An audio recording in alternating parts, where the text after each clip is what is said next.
ನಮಸ್ಕಾರ ರಿವ್ಯೂ ಚಾನಲ್ಗೆ ಸ್ವಾಗತ. ನಾನು ಸೌಖ್ಯ ಗಾಂವ್ಕರ್. ರಮ್ಯಾ ರಾವ್ ಕೇಸ್ನಲ್ಲಿ ಈಗ ಕಾಂಗ್ರೆಸ್ ಹೈಕಮಾಂಡ್ ಎಂಟ್ರಿ ಆಗಿದ್ದು ಕೈಪಾಳ್ಯದಲ್ಲಿ ಢವ ಶುರುವಾಗಿದೆ. ಮುಖ್ಯಮಂತ್ರಿ ಹಾಗಾದ್ರೆ ಯಾವ್ಯಾವ ಸಚಿವರನ್ನ ಕರೆಸ್ಕೊಂಡು ಈ ಬಗ್ಗೆ ಕ್ಲಾರಿಫಿಕೇಶನ್ ಪಡ್ಕೊಂಡಿದ್ದಾರೆ, ಯಾರ್ಯಾರ ಹೆಸರು ಥಳಕ್ ಹಾಕ್ಕೊಂಡಿದೆಯಲ್ವಾ, ಅಂದರೆ ಅನುಮಾನಗಳು ವ್ಯಕ್ತವಾಗ್ತಿದೀವಲ್ಲ, ಅದ್ರ ಬಗ್ಗೆ ಮಾಹಿತಿ ಸಿಕ್ಕ ತಕ್ಷಣ ಮುಖ್ಯಮಂತ್ರಿಗಳು ಟೆನ್ಷನ್ ಆಗಿದ್ದಾರೆ. ಒಂದಲ್ಲ ಒಂದು ಸುತ್ತಕೊಳ್ತಿದೆಯಲ್ಲ ಅಂತ ತಕ್ಷಣ ಆ ಮಂತ್ರಿಗಳನ್ನು ಕರೆದು ಏನರಪ್ಪ ಇದು ಕಥೆ ಅಂತ ವಿಚಾರಿಸಿದ್ದಾರೆ. ಹಾಗಾದರೆ ಯಾರ್ಯಾರನ್ನು ಕರೆಸ್ಕೊಂಡು ಮಾತಾಡಿದ್ದಾರೆ ಸದ್ಯಕ್ಕೆ ಅನ್ನೋದು ಒಂದು ಕಡೆಯಾದರೆ, ಮತ್ತೊಂದು ಕಡೆ BJPಗರು ಒಂದು ಹಿಂಟ್ ಕೊಡ್ತಿದ್ದಾರೆ. ಯಾವ ಮಂತ್ರಿಗಳು ಅನ್ನೋದ್ರ ಬಗ್ಗೆ ಹಿಂಟನ್ನು ಕೊಡ್ತಿದ್ದಾರೆ. ನೇರವಾಗಿ ಹೆಸರು ಹೇಳದೆ ಈ ಕಡೆ ಇರುವಂತಹ ಮಂತ್ರಿಗಳು ಅಂತ ಹಿಂಟನ್ನು ಕೊಡ್ತಾ ಇದ್ದಾರೆ. ಹಾಗಾದರೆ ಕುತೂಹಲಕಾರಿ ಬೆಳವಣಿಗೆಗಳಾಗ್ತಿದ್ದಾವೆ. ರಮ್ಯಾ ಕೇಸ್ನಲ್ಲಿ CBI, CID, DRI ಮೂರು ಕಡೆಯಿಂದ ಈಗ ಇನ್ವೆಸ್ಟಿಗೇಷನ್ಸ್ ಶುರುವಾಗಿದೆ. ಆಕೆಯ ಮನೆಯಲ್ಲಿ ಕೋಟಿ ನಗದು ಪತ್ತೆಯಾಗಿದೆ.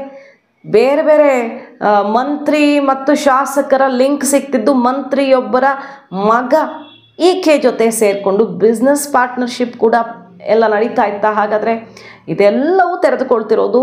ಹಾಗಾದರೆ ಏರ್ಪೋರ್ಟಲ್ಲಿ ಹೆಲ್ಪ್ ಮೀ ಅಂತ ಮೆಸೇಜ್ ಮಾಡಿದಂಥ ಸಚಿವರಿಗೆ ಈಗ ಯಾವ ರೀತಿ ಸಂಕಷ್ಟ ಎದುರಾಗಲಿದೆ? ಆಕೆಯ ಮದುವೆಯಲ್ಲಿ ಓಡಾಡಿದ್ದವರು ಯಾರು? ಇತ್ತೀಚೆಗೆ ನಡೆದಂತಹ ಒಬ್ಬರು ಪ್ರಭಾವಿಯ ಮನೆ ಮದುವೆಯಲ್ಲಿ ಇವರೆಲ್ಲರೂ ಕೂಡ ಒಟ್ಟೊಟ್ಟಿಗೆ ಕಾಣಿಸ್ಕೊಂಡಿದ್ರ ನೋಡಿ. ಎಷ್ಟೆಲ್ಲ ವಿಚಾರಗಳಿವೆ. ಎಲ್ಲವನ್ನೂ ಈಗ CBI, DRI ಆಗಿತ್ತಾ ಇರೋದು.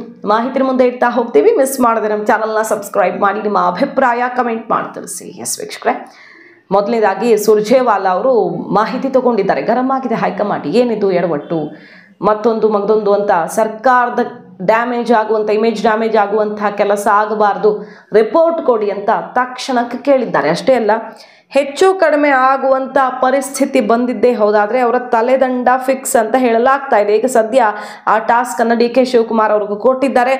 ಯಾರು ಎತ್ತ, ಅವರ ಪಾತ್ರ ಎಷ್ಟಿದೆ, ಅವರಿಂದಾಗಿ ನಮಗೆ ಸಮಸ್ಯೆ ಆಗಬಹುದಾ, ಸರ್ಕಾರಕ್ಕೆ ಸಮಸ್ಯೆ ಆಗಬಹುದಾ ಅಂತ ವರದಿಯನ್ನು ಕೇಳಲಾಗಿದೆ. ಈಗ ರಮ್ಯಾ ರಾವ್ ಹಿಂದೆ ರಾಜ್ಯದ ಪ್ರಭಾವಿ ಸಚಿವ ಅನ್ನುವ ಚರ್ಚೆ ಜೋರಾಗಿದೆ. ಮೀಡಿಯಾಗಳಲ್ಲಂತೂ ಬಹಳಷ್ಟು ಸುಳಿವುಗಳೆಲ್ಲ ಹೊರಗಡೆ ಬರ್ತಿರೋದ್ರಿಂದ ನಾಳೆ CBI ಅವರು ನೋಟಿಸೇ ಕೊಟ್ಟು ಬಿಟ್ರಪ್ಪ, ಆಗ ಮಹಾಮುಖಭಂಗ ಆಗುತ್ತೆ. ಸಾಕ್ಷಿ ಅಂತ ಸಿಕ್ಕಿಬಿಟ್ರಂತೂ ಸಂಕಷ್ಟವೇ ಎದುರಾಗುತ್ತೆ. ಹಾಗಾಗಿ ಈಗ KPCC ಅಲ್ಲಿ AICC ಎರಡೂ ತಲೆ ಕೆಡಿಸ್ಕೊಂಡಿದೆ. ಏನು ಸಂಬಂಧ ಅಂತ ಸುರ್ಜೇವಾಲಾ ಅವರು ಸೂಚನೆ ಕೊಟ್ಟಿದ್ದಾರೆ. ಸೊ DK ಶಿವಕುಮಾರ್ ಅವರೇ ಖುದ್ದಾಗಿ ಆ ಮಂತ್ರಿಗಳಿಗೂ ಈಕೆಗೂ ಲಿಂಕ್ ಇದೆಯಾ, ಈ ಕೇಸ್ ಬಗ್ಗೆ ಏನೇನು ಸದ್ಯ ಸಿಗ್ತಿರೋ ಮಾಹಿತಿ ಎಲ್ಲ ವರದಿಯನ್ನು ರೆಡಿ ಮಾಡ್ತಿದ್ದಾರೆ. ಎಷ್ಟು ಮಂದಿ ಸಚಿವರ ಸಂಪರ್ಕದಲ್ಲಿದ್ದರು ಅಂತ ಈಗ 3 ಜನ ಅಂತ ಹೇಳಲಾಗ್ತಿದೆ ಸದ್ಯಕ್ಕೆ. ಅದರಲ್ಲಿ ಈ 3ರಲ್ಲಿ ಕೆಲವರೆಲ್ಲ ವ್ಯವಹಾರ ಅದು ಇದು ಪಾರ್ಟ್ನರ್ಶಿಪ್ಪು, ಸ್ನೇಹ ಸಂಬಂಧ ಅಷ್ಟೇ ಇರಬಹುದು. ಆದರೆ ಕೆಲವರು ಈ ಸ್ಮಗ್ಲಿಂಗ್ ಕೇಸಲ್ಲೂ ಲಿಂಕ್ ಇದೆಯಾ ಅನ್ನೋದು ಇಂಪಾರ್ಟೆಂಟ್ ಆಗುತ್ತೆ. ಸುಮ್ಮನೆ ಆಕೆ ಜೊತೆ ಬೇರೆ ವ್ಯವಹಾರದಲ್ಲಿ ಏನಾದರೂ ಇದ್ದರೆ ಕುತ್ತಿಗೆಗೆ ಬರೋ ಚಾನ್ಸ್ ಕಡಿಮೆ. ಒಬ್ಬಳು ನಟಿ ಆಕೆ ಜೊತೆ ಇತ್ತಪ್ಪ, ಒಂದು ಸ್ನೇಹ ಇತ್ತು ಅಂತ ಅಷ್ಟಕ್ಕೆ ಜಾರ್ಕೊಳ್ಬಹುದು. ಆದರೆ ಈಗ ಸದ್ಯಕ್ಕೆ 3 ಲಿಂಕ್ ಅಂತ ಹೇಳಲಾಗ್ತಿದ್ದು, ಯಾರ್ಯಾರ ಲಿಂಕು ಹೇಗಿದೆ ಅನ್ನೋದನ್ನು DK ಶಿವಕುಮಾರ್ ಅವರು ರಿಪೋರ್ಟ್ ಮಾಡಿ ಕೊಡ್ತಾ ಇದ್ದಾರಂತೆ. ಈಗ ಹೈಕಮಾಂಡ್ಗೆ ದೃಢವಾದರೆ ಅಂತಹ ಸಚಿವರನ್ನು ಕೈ ಬಿಡೋದಕ್ಕೂ ಕೂಡ ಚಿಂತನೆ ಆಗ್ತಿದೆ ಹೈಕಮಾಂಡ್ನಿಂದ. ಈಗ ಹೇಗೂ ರೀಶಫಲ್ ಮಾಡ್ತಿದ್ದಾರಲ್ಲ, ಇದಕ್ಕೋಸ್ಕರ ಅಂತ ಅಲ್ಲ. ಈ ಹಿಂದೆ ಆರೋಪ ಕೇಳಿ ಬಂದಿರೋರು, ಈಗ ಕುತ್ತಿಗೆಗೆ ತಂದ್ಕೊಂಡಿರೋರು, ಬೇರೆಯವರೆಲ್ಲ ಹೇಗೂ ಬಿಟ್ಟು ಹೊಸಬರಿಗೆ ಅವಕಾಶ ಮಾಡಿಕೊಡೋದು, ಇವ್ರನ್ನೆಲ್ಲ ಎಲೆಕ್ಷನ್ ಪಕ್ಷ ಸಂಘಟನೆಗೆ ಬಳಸ್ಕೊಳ್ಳೋದು ಅನ್ನೋ ತಯಾರಿ ನಡೀತಿರೋ ಹೊತ್ತಲ್ಲೇ ಇದಾಗ್ತಿರೋದ್ರಿಂದಾಗಿ ಅಂಥವರ ತಲೆದಂಡಕ್ಕೂ ಹಿಂದೆ ಮುಂದೆ ನೋಡಲ್ಲ ಅನ್ನೋ ಮೆಸೇಜನ್ನು ಸುರ್ಜೇವಾಲಾ ಅವರಿಗೆ ಕೊಟ್ಟಿದ್ದಾರಂತೆ. ನಮಗೆ ಕ್ಲಿಯರ್ ರಿಪೋರ್ಟ್ ಕೊಡಿ, ಇವ್ರ ಇನ್ವಾಲ್ವ್ಮೆಂಟ್ ಬಗ್ಗೆ ಏನೇನು ನಿಮಗೆ ಮಾಹಿತಿ ಇದೆ ಅಂತ. ಏಪ್ರಿಲ್ನಲ್ಲಿ ಸಂಪುಟ ಪುನರ್ರಚನೆ ಮಾಡೋದಕ್ಕೆ ಈಗಾಗಲೇ ಆಲೋಚನೆ ಆಗ್ತಿರೋ ಹೊತ್ತಲ್ಲೇ ಈ ವರದಿಯನ್ನು ಕೇಳಿದ್ದಾರೆ ಅಂತ ಹೇಳಲಾಗ್ತಿದೆ. ಈಗಾಗಲೇ ನಾವು ನಿಮ್ಮ ಮುಂದೆ ಎಕ್ಸ್ಕ್ಲೂಸಿವ್ ರಿಪೋರ್ಟ್ ಒಂದನ್ನು ಇಟ್ಟಿದ್ವಿ. ಕೈ ನಾಯಕರಿಂದಲೇ ಈ ಮಾಹಿತಿ ಲೇಖ ಆಯ್ತಾ ಅನ್ನೋದೊಂದು ಚರ್ಚೆ ಶುರುವಾಗಿದೆ. ರಮ್ಯಾ ರಾವ್ ಪತಿ ಆಕೆ ಜೊತೆ ಮುನಿಸ್ಕೊಂಡಿದ್ರು ಎಲ್ಲ ಗೊತ್ತಾದ ಮೇಲೆ ಅವರು ಒಬ್ಬರು ಕಾಂಗ್ರೆಸ್ನ ಪ್ರಭಾವಿ ಜೊತೆ ಸೇರಿಕೊಂಡು ಈ ಮಾಹಿತಿ ಹೊರ ಬರೋದಕ್ಕೆ ಕಾರಣ ಆದ್ರ ಅನ್ನೋದೊಂದು ವರದಿ ಈಗ ಹೊರಗಡೆ ಬಂದಿದೆಯಲ್ವಾ. ಕಾಂಗ್ರೆಸ್ನೊಳಗಿರುವಂಥ ರಾಜಕೀಯ ಜಟಾಪಟಿ, ಅದು ಇದು ಫೈಟ್ನ ಎಫೆಕ್ಟ್ ಇದು ಒಬ್ಬರು ಮಂತ್ರಿಗೆ ಬ್ರೇಕ್ ಹಾಕೋದಕ್ಕೋಸ್ಕರವೇ ಈ ಒಂದು ಕೇಸು ಹೊರಗಡೆ ಬಂತ ಅನ್ನುವ ಚರ್ಚೆ ಜೋರಾಗಿರೋ ಹೊತ್ತಲ್ಲೇ ಈಗ BJPಯವರು ಹಿಂಟ್ ಕೊಡ್ತಿದ್ದಾರೆ. ದುಬೈಯಿಂದ ಬರ್ತಾ ಇದ್ದ ಚಿನ್ನ ಎಲ್ಲಿಗೆ ಹೋಗ್ತಿತ್ತು, ಆ ಮಂತ್ರಿಗಳ ಹೆಸರು ಹೇಳ್ರಿ, ತನಿಖೆ ಆಗ್ತಾ ಇದೆ ಸರಿ, CBI ಅವರೇ ಹೇಳಲಿ ಅಂತ ಈ ಕಡೆ ಹೇಳ್ತಾ ಇದ್ದಾರಲ್ಲ.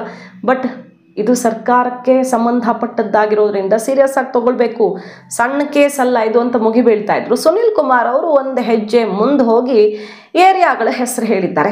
ಅಲ್ಲಿಗೆ ಹೋಯ್ತಾ, ಆ ಏರಿಯಾಗೆ ಹೋಯ್ತಾ, ಇಲ್ಲ ಈ ಏರಿಯಾಗೆ ಹೋಯ್ತಾ ಅನ್ನುವ ಹಿಂಟ್ ಕೊಡ್ತಿದ್ದಾರೆ. ಸೊ ಯಾವ ಮಂತ್ರಿಗಳು ಅನ್ನೋದನ್ನು ಬಾಯಿ ಬಿಟ್ಟು ಹೇಳದೇ ಇದ್ರು ಕೂಡ ಕೆಲವು ಹಿಂಟ್ಗಳನ್ನು ಕೊಡ್ತಾ ಇದ್ದು ಈ ಬಗ್ಗೆ ತನಿಖೆ ಆದಾಗಲೇ ಸತ್ಯ ಗೊತ್ತಾಗೋದು.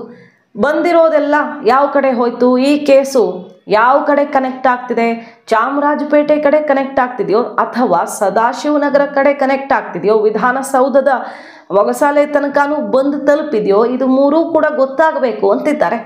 ಸೊ ಅಲ್ಲಲ್ಲಿ ಇರೋರು ಯಾರು ಅನ್ನೋ ರೀತಿಯಲ್ಲಿ BJP ಆರೋಪಿಸ್ತಾ ಇರೋದಾ, ಅಂತಹ ಸುಳಿವು BJPಗೆ ಸಿಕ್ಕಿದೆಯಾ, ಕೆಲವು ಮಂತ್ರಿಗಳಿಗೆ ಸಂಬಂಧಪಟ್ಟಂತೆ ಎಲ್ಲ ಗೊತ್ತಾಗಬೇಕು. ಒಬ್ಬರು ಪ್ರಭಾವಿ ಮಂತ್ರಿಯ ಮಗ, ಅವರು ಸಿನಿಮಾದಲ್ಲಿ ಲಿಂಕ್ ಇರೋರು, ಅಂದರೆ ಸಿನಿಮಾದಲ್ಲಿ ಇರೋರು ಅಂತ ಹೇಳಲಾಗ್ತಿದೆ. ಅವ್ರ ಜೊತೆ ರನ್ಯಾ ರಾವ್ ಬಿಸ್ನೆಸ್ಸು ಅದು ಇದು ಅಂತ ಸಂಪರ್ಕ ಇತ್ತಂತೆ. ಸೊ ಮಂತ್ರಿಗೆ ಸಂಕಷ್ಟ ಎದುರಾಗುತ್ತಾ ಈ ಲಿಂಕ್ ಆಧಾರದಲ್ಲಿ ನೋಡಬೇಕು. ಈ 3 ಜನ ಮಂತ್ರಿಗಳಿಗೆ ಏನೋ ಲಿಂಕ್ ಆಗಬಹುದು ಅಂತ ಗೊತ್ತಾಗ್ತಿದ್ದ ಹಾಗೆ ಸಿದ್ದರಾಮಯ್ಯನವರು ಕರೆಸಿದ್ದಾರಂತೆ. ಕರೆಸಿ ಏನರಪ್ಪ ಇದು ಅಂತ ಕೇಳಿದ್ದು, ಇದರಿಂದ ಸರ್ಕಾರಕ್ಕೆ ಏನಾದರೂ ಡ್ಯಾಮೇಜ್ ಆಗಬಹುದಾ, ನಿಮ್ಮ ಪಾತ್ರದ ಬಗ್ಗೆ ಏನು ಅಂತ ಕರೆಕ್ಟಾಗಿ ಹೇಳ್ಕೊಂಡ್ಬಿಡಿ ಅಂದಾಗ ಏನೂ ಇಲ್ಲ ಸರ್, ಅಂಥದ್ದೇನೂ ಇಲ್ಲ, ಎಲ್ಲ BJP ಅವರ ಆರೋಪ, ಇದೆಲ್ಲ ಸುಳ್ಳು, ಏನೂ ಆಗಲ್ಲ, ಹೆದರಬೇಡಿ ಅಂತ ಭರವಸೆ ಕೊಟ್ಟು ಬಂದಿದ್ದಾರಂತೆ. ಮತ್ತೊಂದು ಕಡೆ DK ಶಿವಕುಮಾರ್ ಅವರು ಮತ್ತು ಗೃಹ ಸಚಿವ ಪರಮೇಶ್ವರ್ ಅವ್ರನ್ನ ಕರೆಸಿ ಈ ಕೇಸ್ನ ಆಳ ಅಗಲ ಗಾಂಭೀರ್ಯತೆ ಬಗ್ಗೆ ಸುದೀರ್ಘ ಸಮಾಲೋಚನೆ ನಡೆಸಿದ್ದಾರೆ. ಹೈಕಮಾಂಡ್ ರಿಪೋರ್ಟ್ ಕೇಳ್ತಿದ್ದ ಹಾಗೆ KPCC ಅಧ್ಯಕ್ಷ ಆಗಿರೋ DK ಶಿವಕುಮಾರ್ ಅವರು ಅಖಾಡಕ್ಕೆ ಇಳಿದು ಎಲ್ಲ ಡೀಟೇಲ್ಸ್ ನಾನು ಕೊಡ್ತೀನಿ ಅಂತಿದ್ದಾರೆ. ಸೊ ಕಾಂಗ್ರೆಸ್ನ ಒಳಗಡೆ ಈಗ ಢಾವ ಶುರುವಾಗಿದೆ.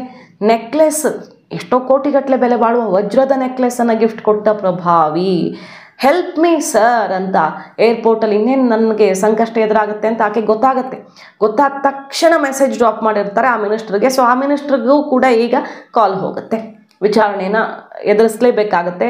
ಆಕೆ ಫೋನಲ್ಲಿ ಲ್ಯಾಪ್ಟಾಪಲ್ಲಿ ದೊಡ್ಡವ್ರ ಫೋಟೋ ವಿಡಿಯೋಸು ಅದು ಇದು ಅವ್ರ ಜೊತೆಗೆ ಸಂಪರ್ಕ ಇರೋದೆಲ್ಲ ಮಾಹಿತಿ ಇದೆ, ಫೋನ್ ನಂಬರ್ಸ್ ಎಲ್ಲ ಇದೆ. ಆದ್ರೆ ಅಷ್ಟು ಮಾತ್ರಕ್ಕಾಗಲ್ವಲ್ಲ, ಸಿನಿಮಾದವ್ರಿಗೂ ರಾಜಕಾರಣಿಗಳಿಗೂ ಲಿಂಕ್ ಇರೋದೇನು ವಿಶೇಷ ಆಗಲ್ಲ. ಬಟ್ ಈ ಕೇಸ್ಗೆ ಸಂಬಂಧಪಟ್ಟಂತೆ ಲಿಂಕ್ ಹೆಂಗಿದೆ ಅನ್ನೋದು ಮಾತ್ರ ಇಂಪಾರ್ಟೆಂಟ್ ಆಗುತ್ತೆ. ಅದರಲ್ಲಿ 3 ಮತ್ತು ಒಬ್ಬರು ಶಾಸಕರ ಸುತ್ತ ಈಗ ಅನುಮಾನದ ಹುತ್ತ ಕಟ್ಟಿಕೊಂಡಿರೋದು ಕಾದು ನೋಡಬೇಕು. ಒಟ್ಟಾರೆಯಾಗಿ ಈಗ CBI ಅಖಾಡಕ್ಕೆ ಇಳಿದ ಮೇಲೆ ಹಲವರಿಗೆ ಟೆನ್ಷನು. ಒಂದು ಕಡೆ ಈ ಮಲತಂದೆ ಅಧಿಕಾರಿ ಇದ್ದಾರಲ್ಲ ರನ್ಯಾ ರಾವ್ ತಂದೆ, ಅವ್ರಿಗೂ ಕೂಡ ಸಂಕಷ್ಟ ಎದುರಾಗ್ತಾ ಇದೆ. ಸರ್ಕಾರಕ್ಕೆ ಈಗ ಸಿಕ್ಕಿರುವಂತಹ ಮಾಹಿತಿಯ ಪ್ರಕಾರ ಪೊಲೀಸ್ ಇಲಾಖೆ ಶಿಷ್ಟಾಚಾರ ದುರ್ಬಳಕೆ ಮಾಡಿಕೊಂಡಿರೋದು ಕ್ಲಿಯರ್ ಆಗಿ ಕಾಣಿಸ್ತಿದೆ. ಸೊ ಸರ್ಕಾರದ ಕಡೆಯಿಂದನೇ ಅದರ ಬಗ್ಗೆ ಮಾಹಿತಿ ರೆಡಿ ಮಾಡಿ ಕ್ರಮಕ್ಕೆ ಆದೇಶ ಮಾಡಿದ್ದಾರೆ. ಪ್ರತಿ ಬಾರಿ ವಿಮಾನ ನಿಲ್ದಾಣದಿಂದ ಚೆಕ್ಕಿಂಗೇ ಇಲ್ಲದೆ ಹೊರಬರೋದಕ್ಕೆ ಶಿಷ್ಟಾಚಾರದ ವೇದಿಕೆ ನೀಡಲು ಸೂಚನೆ ಕೊಟ್ಟಿರೋದು ಯಾರೋ ಒಬ್ರು ಸೂಚನೆ ಕೊಟ್ಟಿದ್ದಾರೆ ಅನ್ನೋದು ಖಚಿತ ಆಗಿದೆ. ಅಕ್ರಮದಲ್ಲಿ ಸಚಿವರ ಪಾತ್ರ ಇಲ್ಲ, ಆದರೆ ತನಿಖೆ ನೆಪದಲ್ಲಿ ತಳುಕು ಹಾಕಿಕೊಳ್ಳೋ ಆತಂಕ ಇದೆ ಅಂತ ಈಗ ಹೇಳ್ಕೊಳ್ತಿರೋದು. ಕಾಂಗ್ರೆಸ್ ಪಾಳ್ಯದಲ್ಲಿ ಇವ್ರದ್ದೇನು ಪಾತ್ರ ಇಲ್ಲ, ಬಟ್ ಲಿಂಕ್ ಇದೆಯಲ್ಲ, ನಿಮಗೂ ಅವ್ರಿಗೂ ಸ್ನೇಹ ಇದೆ ಅಂತನೋ ಮತ್ತೊಂದು ಅಂತನೋ ತಳುಕು ಹಾಕ್ಕೊಂಡು ಮುಜುಗರಕ್ಕೆ ಕಾರಣ ಆಗಬಹುದು ಅಂತ ಸದ್ಯ ಹೇಳ್ಕೊಳ್ತಿದ್ದಾರೆ. ಅಷ್ಟಕ್ಕೆ ಸೀಮಿತ ಸರ್, ಮತ್ತೇನೂ ಇಲ್ಲ ಅಂತ CMಗೆ ಎಲ್ಲ ಕ್ಲಾರಿಫಿಕೇಶನ್ ಕೊಟ್ಟು ಬಂದಿದ್ದಾರಂತೆ. ಅದರ ಮೇಲೆ ಏನೇನಾಗುತ್ತೆ ಕಾದು ನೋಡಬೇಕು. ಯಾಕಂದರೆ ಬಿಸ್ನೆಸ್ ಪಾರ್ಟ್ನರ್ಶಿಪ್ ವಾಸನೆಯೂ ಕೂಡ ಬರ್ತಾ ಇದೆ. ಮಾಹಿತಿ ನಿಮ್ಗೆ ಇಷ್ಟ ಆಗಿದ್ರೆ ಮಿಸ್ ಮಾಡಿದ್ರೆ ನಮ್ಮ ಚಾನಲ್ನ ಸಬ್ಸ್ಕ್ರೈಬ್ ಮಾಡಿ, ನಿಮ್ಮ ಅಭಿಪ್ರಾಯ ಕಮೆಂಟ್ ಮಾಡಿ ತಿಳಿಸಿ. Thank you.